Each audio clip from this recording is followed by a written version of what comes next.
Good morning. This is Faith in Our Hometown, brought to you as a community service and sponsored by Mercy Hospital, Joplin. And now, here is your host, Father Jay Friedel. Good morning and welcome back, whatever the case may be, to Faith in Our Hometown. Hopefully an intelligent conversation that we have each week and that we host for you with different people with different perspectives here in the greater Joplin area about the intersection of faith and life and our lives here as people of the greater Joplin area. My guest this morning is going to be Gary Shaw. Gary is our former mayor, Joplin City Council member now, also a longtime minister. And so Gary, we welcome you this morning. It's going to be very entertaining to talk to you about what at least our producers have labeled politics in the pulpit. How do those things mix? How do we talk about those things? Should we be talking about politics from the pulpit? Well, how do all those things come together? I'm sure it will prove to be a lively discussion, and I'm sure it's going to be one that I'm going to enjoy at least. So I hope that you'll just stay with us this morning for our show. We'll be right back after this Mercy Minute. Please stay tuned. Don't go away.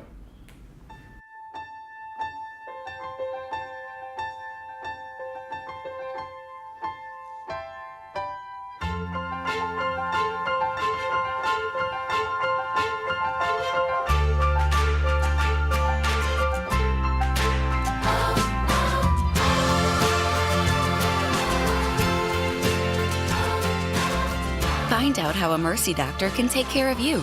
At Mercy, your life is our life's work.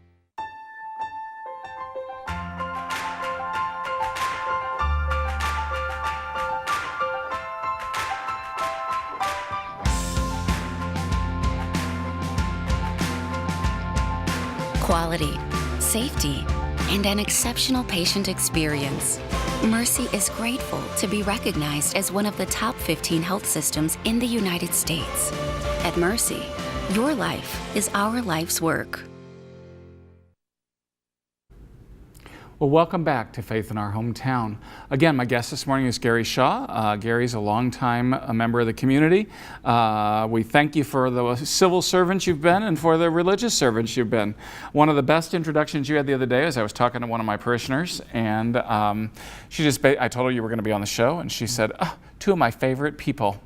And I was just like, well, there you go. So I think that was a pretty nice introduction for both of us, really. She'll remain nameless, but at any rate, I thought it was a great introduction. So Gary, for all of our viewers who may not know much about you, say a little bit about yourself and how you came to where you are right now. Well, I'm 75 years old, and I was saved when I was 10 years old. And so God's been a very important part of my life for many years.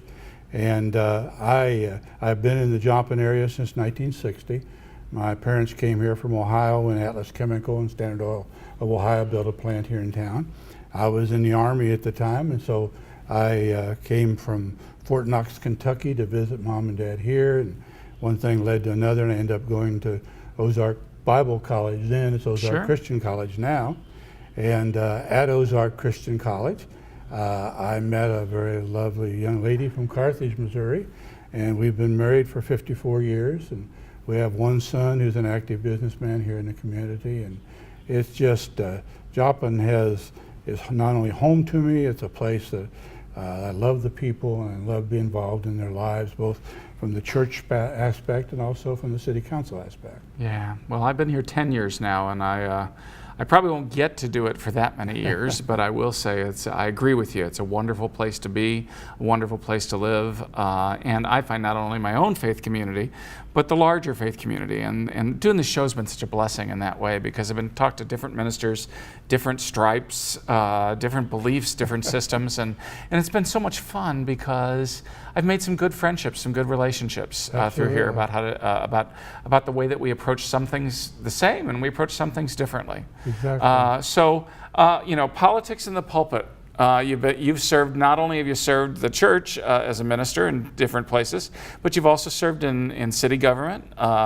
You've been involved, obviously, as a member in city government with what goes on at the state level, and obviously, have also, helped people that you believed in at the national level. Certainly. So what is the connection between the pulpit and politics? Well, to me, it has been that I think that if you're a Christian full time. And you allow that to filter into every situation you're in.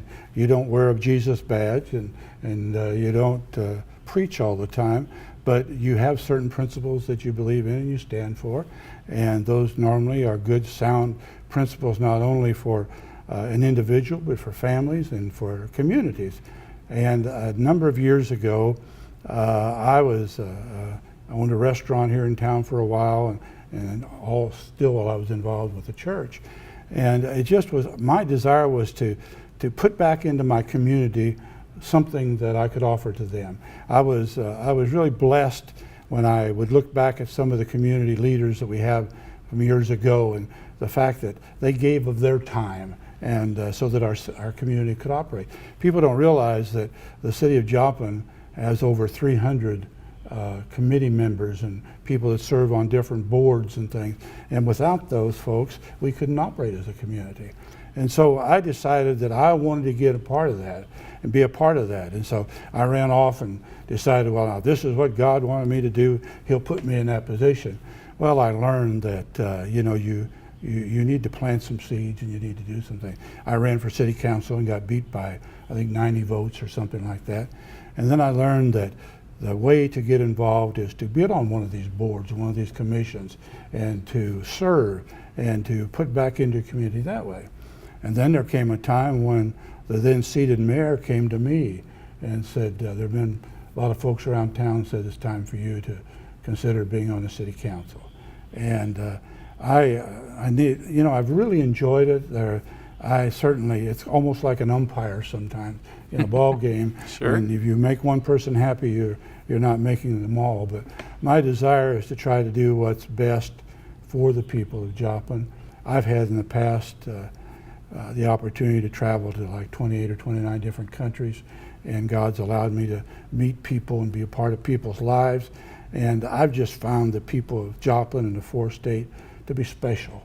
And I just thank God for the opportunity of being part here, having my family raised here, and to call this home.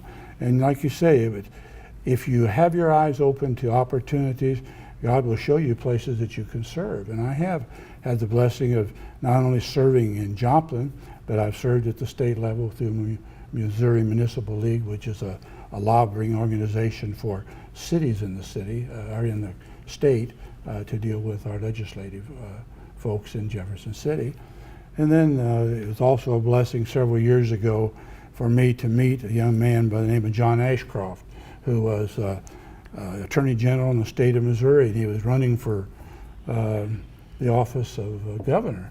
And his father called me and said, we heard that you're active in the area, would you help us get John elected? And I was happy to do that, and over the years I even had a little part in a couple of his inaugurations in Jeff City. Yeah. And over the years I've been able to keep in contact with him, and he's been kind of an example for me, because I knew his father and what an outstanding Christian man his father was. And then I've watched John. John has always represented the people to the best of his ability and not compromised the principles that he stood for, So that's what I've tried to do. And I would like to see more folks, men and women, get involved in our community. The only way that we can move together and move forward is for us to work together. You were talking about getting to meet all the different pastors and the Christian leaders in the city. That's one of the things that I learned a long time ago, that we have to look for those things that we agree on and one of those things that we can find common ground on. And boy, I wish that would happen in our national government right now instead of some of the things that is going on. I think it's fair to say we're kind of a mess right now, and we're a couple weeks out from the national election. And again, people will, people always ask me, how are you going to vote? Well, I refuse to tell anybody how I'm going to vote, because when you're in a position like ours, where you're sometimes in a pulpit, it's an invitation for everybody to fight with you. Certainly. And they want to pick a fight. Whereas I say, one of the things that that you will hear from me is, y'all better get out there and vote. You better exercise that right to vote. Exactly. I think that you need to form your conscience about how you're going to vote. And then you need to figure out how are you going to do the most good with your vote. Or sometimes, and in some years, and this is kind of where I'm at this year, sometimes what you say is, I'm going to cast a vote, and what I'm going to try to do is the least amount of evil with my vote. Right. And I mean that seriously. Well, I don't think there is no way for me to cast a vote in this election without feeling compromised. Exactly. Because none of those candidates, mirror my values. Right. I have trouble with platforms of both of the major parties and the minor ones as well. Exactly. I'm frustrated with the system, because I think in a two-party system, which is basically what we have, and I know that's unfair to the other little guys, but we either got to grow those parties to where, that they all have a voice and they mean something, or but the problem is we got two people, and the only way that you can go is to be opposed to what the other one is for. Yeah. And it's just kind of left us kind of flat and unable to make our way forward together, I think. Well, I agree, and I think that so many of the folks, we even see that even here on the state level for our governorship, Yeah. Well, they'll tell you one thing, and then somebody else says, well, that's a bunch of lies, and so you don't know what to believe. But I encourage people not to get discouraged. Look into the backgrounds of these individuals. Try to find things that's positive in their backgrounds and something. Don't rely on your television advertisement on what you see there, because these are professional people trying to play games, and they're earning their money by trying to get someone elected. So look into it. Don't be afraid to pray about it. Yeah. Every council meeting, and I don't mean to come across as a holier than thou, because I'm just a plain guy that happens to love God. But I pray before I go into the council meeting. Good. Because I don't want. That makes me feel good. I want to operate on wisdom from higher power. Right. But at the same time, when I sat on that council, I sat there as a representative of elected people, and I realized I'm representing Catholics, Protestants, Jews, and even folks that don't believe in God. Right. And so I have to try to make the decision based on what's going to be best for the community, but at the same time, I can't jeopardize my principles. Right. And I do think that there's a certain tricky part to that. It's one of the reasons why many, many years ago the Pope told priests around the world, you can't be in politics. And the reason why was because there's no way not to get compromised, because you can't get elected unless you're part of one group. And the minute you become part of that group, you lose your elasticity of being able to be whatever you want to be on a given issue. Because if that group has a platform, then in the middle of that, you're confronted with some things. I mean, I couldn't be a Republican or a Democrat with the present platforms that both of them hold, because I can't adhere to either one of those platforms without feeling compromised, without feeling like I am not living up to the gospel values. Right. And that's always my big thing is, how does this reflect gospel values? How does this reflect my faith in Jesus and the way I try to concretely live that out? Yes. Well, our guest this morning is Gary Shaw. We are talking a little bit about politics in the pulpit, and we're going to be back right after this short break. This is Faith in Our Hometown. You're watching Faith in Our Hometown on KSN TV, brought to you as a community service and sponsored by Mercy Hospital, Joplin.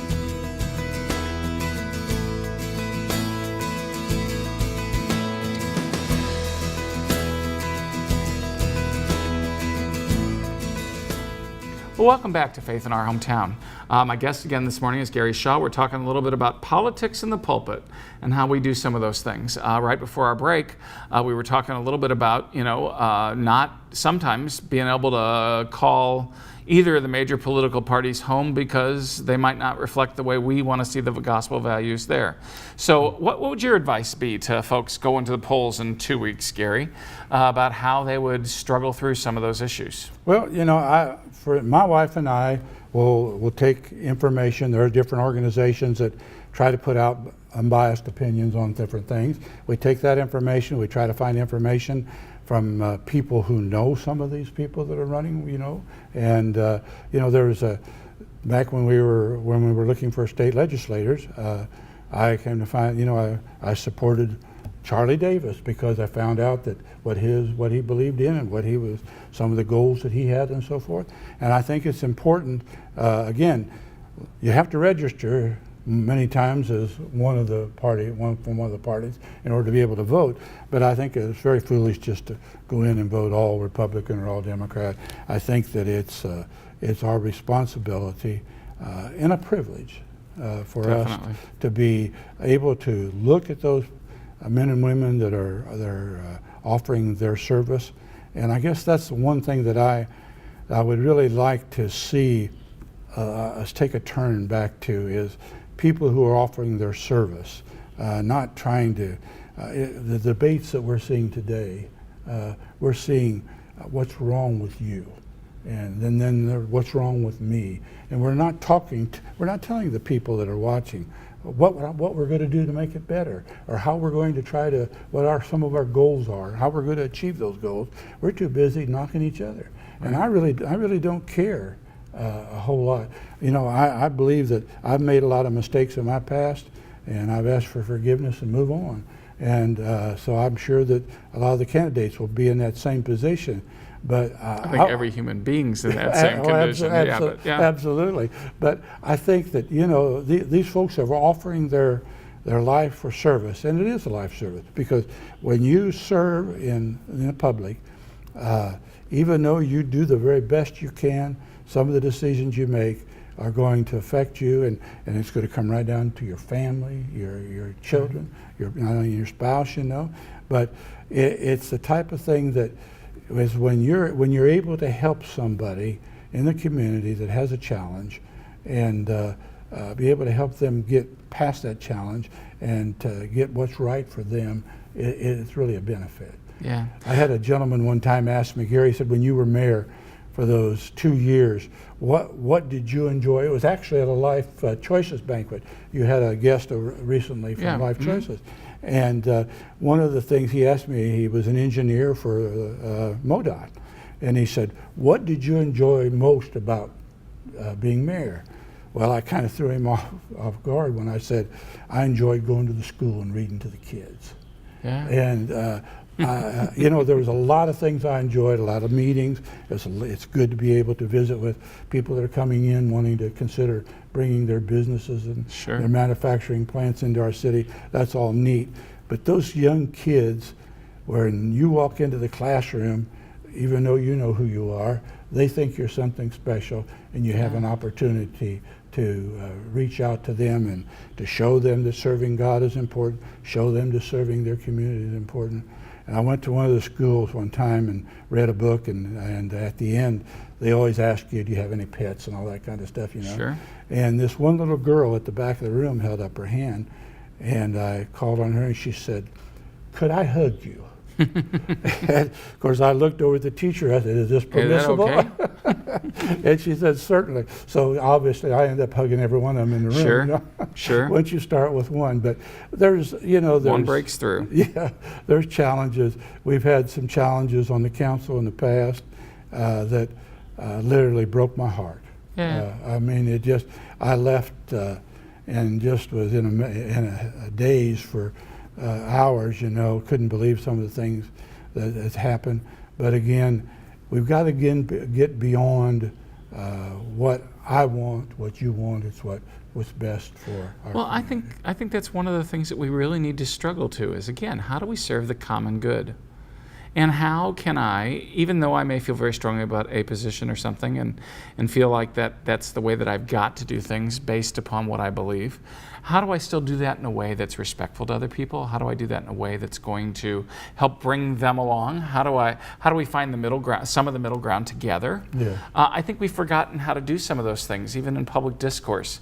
It's always about winning rather than about my side beating your side, rather than about everybody winning. Exactly. And how do we compromise? How do we realize that I'm not going to get everything that I want here? And you may not be able to get everything you want here, but how can we hammer something out together that's going to somehow make a better progress for all of us together at a given point in time? And I think we've lost the art of doing that. Yeah. We want to humiliate the other person, or we want to win ourselves, but we sometimes just get lost in that. It's all of us together looking for the common good. Yeah. And then looking out for not just for the ones who, and I don't think lobbying's a dirty word, okay? No. But not just looking out for all the people who have clout and influence and money, but how do we also look out for all those people that are falling between the cracks? Absolutely. How do we serve the common good? And in serving the common good, how do we make sure that we're not leaving behind the most vulnerable members of the society we're seeking to serve? Yeah. That's always tricky. Always. And again, good people of goodwill can disagree on how to get there. Exactly. But what we should never disagree on is trying to get there. Exactly.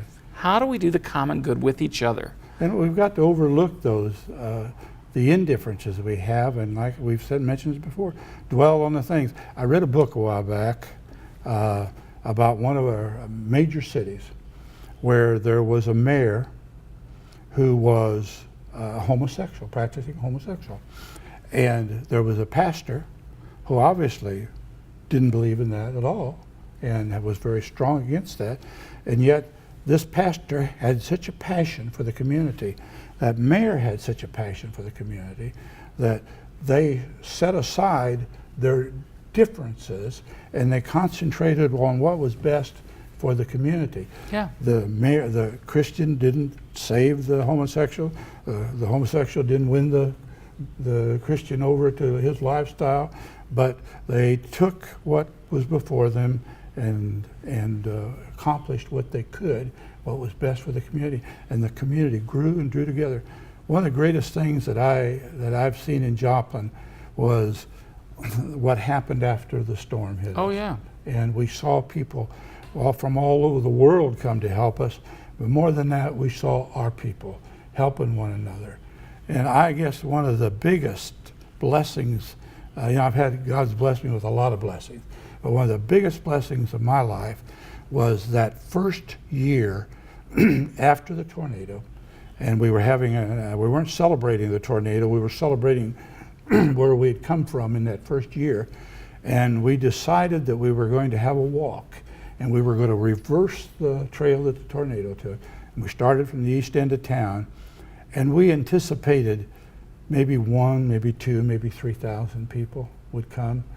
And when that day came, I think that it ended up being somewhere around 13,000 people. Yeah. And I was, because I had both of my knees replaced, I was in a golf cart leading the group. You were the parade marshal. Yeah, well, something, I was something, but anyway, I was blessed mainly. But when I came up 20th Street and we got about to 20th Connecticut and turned back and looked to the east, all you could see was a massive amount of people coming. That's beautiful. And there were people leading their dogs, mothers pushing their babies in carriages, and we were one.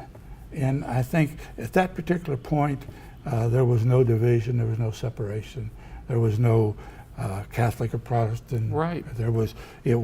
We were all one community, serving God, loving God. Some didn't, but we were together, and we were making a statement to our community that we're going to exist. We're going to win. We are. That's that old e pluribus unum, you know. We got to believe that, because otherwise we wouldn't put it on our money. Okay, but it's on our money, and it's from the many one. And I really believe that's that's almost kind of like that's that's civil religion that I can get behind. And I'm not a big believer in civil religion, okay? But I can tell you that's civil religion I can get behind because it is the greater good. I just believe in, the United States of America makes me so upset from time to time.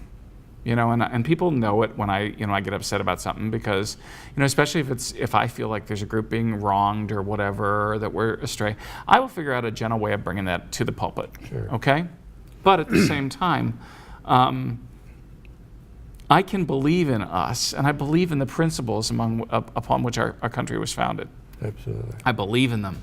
And as much as we frustrate me, okay, that's bad, don't use that kind of language or grammar, but as much as we frustrate me, I would say I don't want to live anywhere else. No. I mean, this experiment, that we've had now in this republic for so many years is basically gone well. Yes. And I mean, we got so much to be proud of.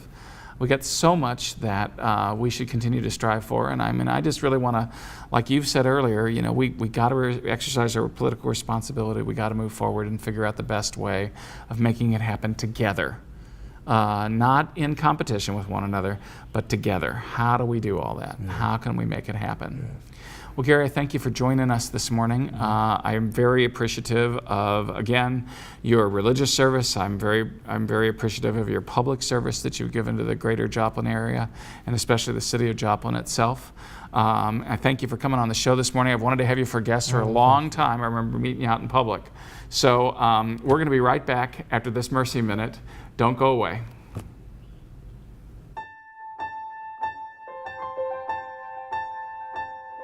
I think it's important to see the plastic surgeon beforehand, so that way you know what the options are in terms of reconstruction, whether it's one breast or both breasts, or whether if they opt for what's called conservative therapy, if you have a lumpectomy and radiation, what are your options after that? So I think it just empowers women to have more information to decide what's the best decision for them moving forward. Some of the pluses about immediate reconstruction are that you, for the most part, have one less surgery, and also psychologically, a lot of women just love knowing that they've already started the healing process.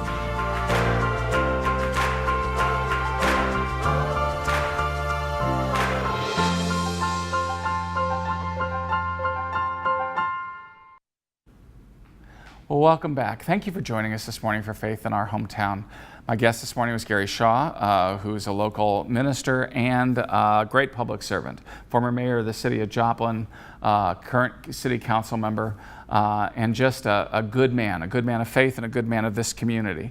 Gary and I have been talking about politics in the pulpit. How do we take our values as religious believers and the people that we are and the values that we believe in, the faith that we profess, the faith that we try to practice, and how do we bring those to bear on our city, on our state, on our nation? In a couple of weeks, we're all going to the pulpit, or we're all going to the polls to cast our vote. And even though we may have difficulties with what some of our choices are, we still need to get out there and do it, because if we don't take our place in trying to make sure that we are involved in this political process, then we're not doing our responsibility as good citizens. And I don't think we're doing our responsibility as people of faith. We may not like all of our choices, but if we don't like our choices, then we need to get in there and change them. We need to figure out how to do it, but we've all got to do it together, because that's a part of faith, and this is faith in our hometown. Thanks for watching. Faith in Our Hometown can be seen Sunday mornings at 6:30 and 9 a.m. on KSN. Brought to you as a community service and sponsored by Mercy Hospital, Joplin.